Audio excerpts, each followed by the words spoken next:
నటించింది ఎవరైనా pan India soup rebel star Prabhas గారు. అతని సినిమాకి ఇంకా ఏ సాహో అయినా కానీ ఏ బాహో అయినా కానీ అక్కడ ప్రజలు అనేవాళ్ళు హిట్ ఇచ్చారా లేదా? అది సుజిత్ గారు తీయని ఇంకెవరైనా తీయని ఇక్కడ పేరు వచ్చిందా లేదా? ఎప్పుడు వచ్చామన్నది కాదమ్మా ముఖ్యం, బుల్లెట్ దిగిందా లేదా, హిట్ కొట్టామా లేదా. అది ప్రభాస్ గారి మూవీ, ఇది పవన్ కళ్యాణ్ గారి మూవీ. రెండింటికి ఒక్కళ్లే డైరెక్టర్ గారు, అతను హిట్ కొడతాడు అంతే. కలెక్షన్స్ ఎస్టిమేషన్ వేయలేము, ఎందుకంటే టికెట్ రేట్లు కూడా భారీగానే పెంచారు. పెంచినంత మాత్రాన ఏంటంటే సినిమాలో నష్టపోతుంది.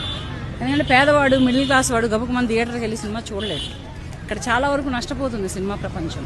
టికెట్లు పెంచుతున్నాం, ప్రతి సినిమాకి టికెట్లు పెంచుకుంటా వెళ్తున్నారు. కానీ ఇప్పుడు 100 రూపాయలు ఉండాల్సిన టికెట్ 200, 300, 400, 500 ఒకసారిగా 1000 రూపాయలు అయిపోతే ఆ 1000 రూపాయలు ఉంటే ఒక వారం రోజులు ఒక పేద కుటుంబం గడిచిపోతుంది. పాలు, కూరగాయలు, కిరాణా సరుకులు ఏవో ఒకటి ఒక వారం రోజులకైతే గడిచిపోతాయి. ఒక మిడిల్ క్లాస్ వాడు అయితే ఒక 4 రోజులు ఫుడ్ తింటాడు. నలుగురు భార్య పిల్లలు కుటుంబం మొత్తం కలిగితే 4 రోజులు తింటారు ఫుడ్. అటువంటి రోజుల్లో ఇటువంటి ఖర్చులు ఉన్నటువంటి ఇప్పుడు ఈ జనరేషన్లో టికెట్లు పెంచడం వేస్ట్. థియేటర్లో సినిమా చూడాలి ప్రతి ఒక్కడు అంటే ప్రతి సినిమాకి కూడా టికెట్ రేటు పెంచితే ప్రతి ఒక్కడు థియేటర్కి వచ్చి ఒక్కసారిగా ఉప్పెన లాంటి జనసముద్రాన్ని చూపిస్తారు ప్రజలు.